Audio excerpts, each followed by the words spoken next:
Hi, so today I want to continue our teaching of the DBT skills. And in particular, I want to look at one of the skills from the Interpersonal Effectiveness module.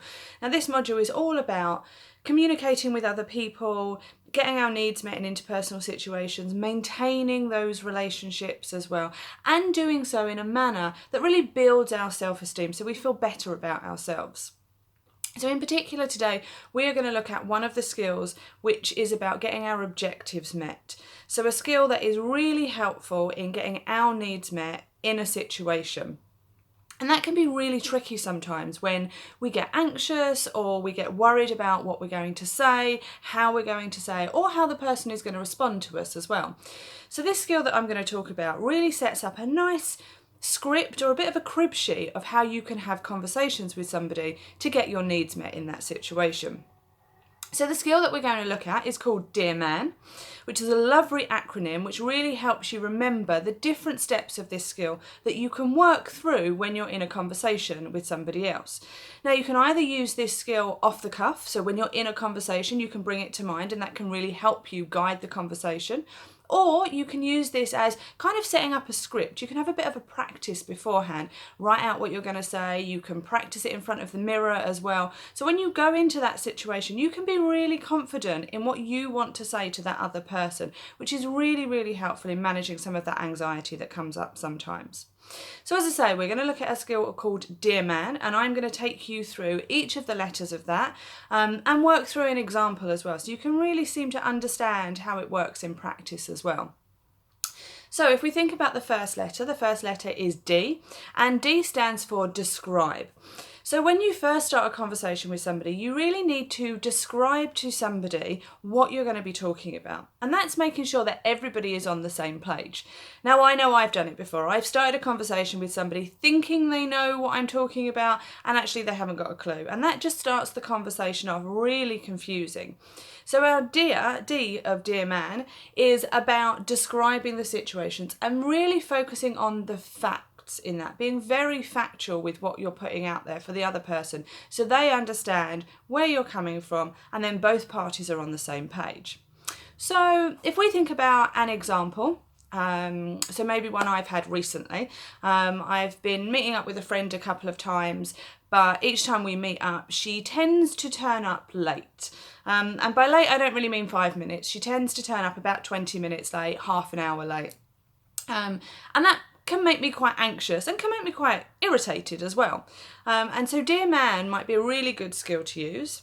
So if I was taking the D of DEARMAN and describing, and what I might say to her is, I've noticed on the last 5 times that we've agreed to meet up, you've actually turned up between 20 minutes and 30 minutes late for each of those occasions.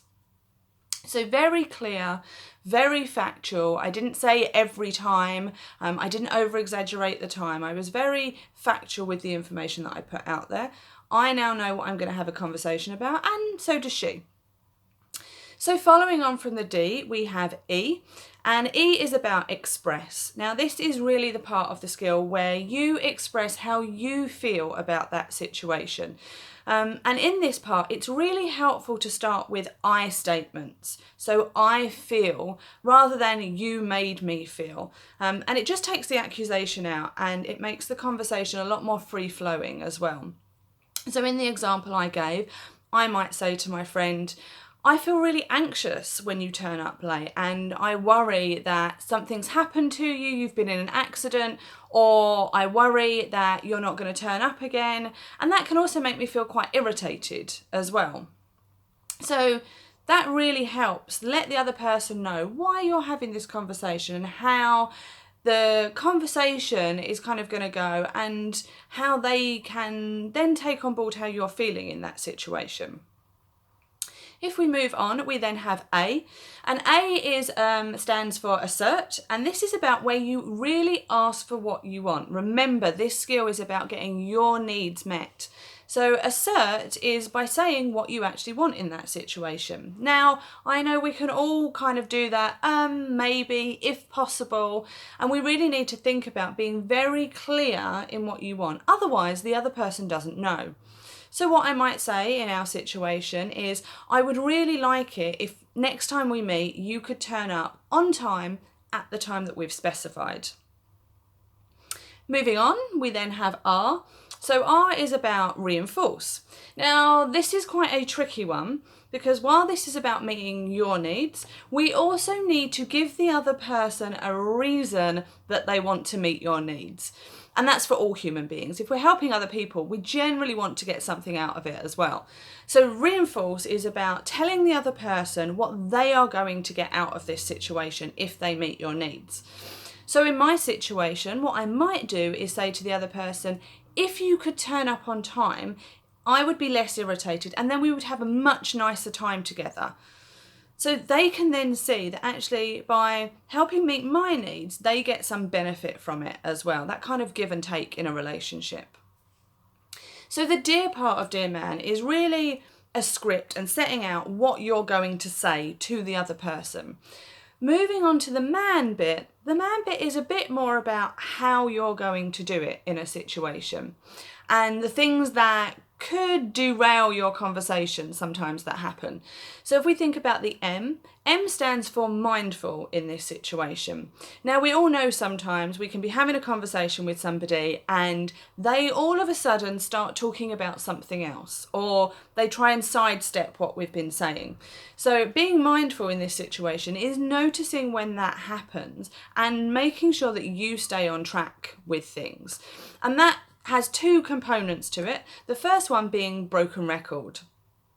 So it might be if somebody veers off track and starts talking about something else, it's just bringing it back and reasserting what it was that you want. So maybe again saying to them, I would really like it if you turned up on time when we next meet up.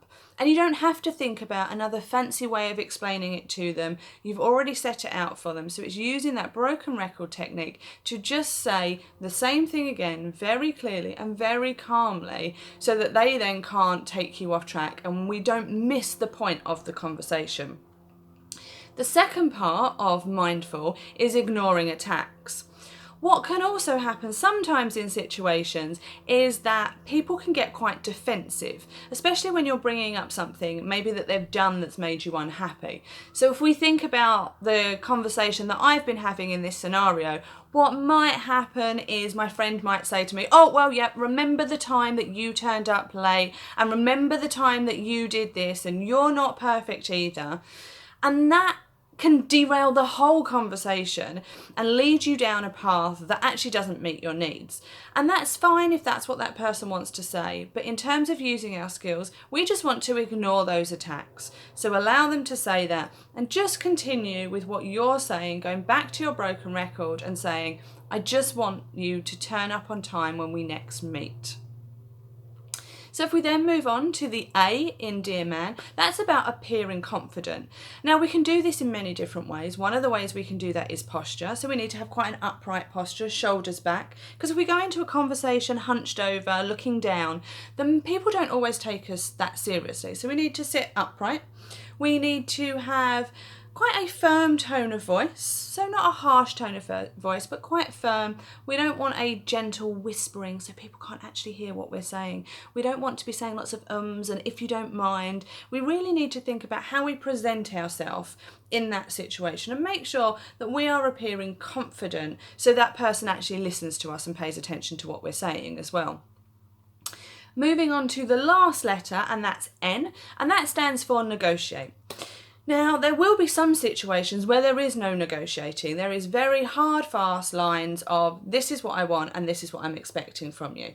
But there are some conversations where actually there can be a bit of negotiating and that can help both parties get what they need in that situation. So if we think back to my scenario, when I asserted myself, I said I would really like for you to turn up on time the next time that we meet.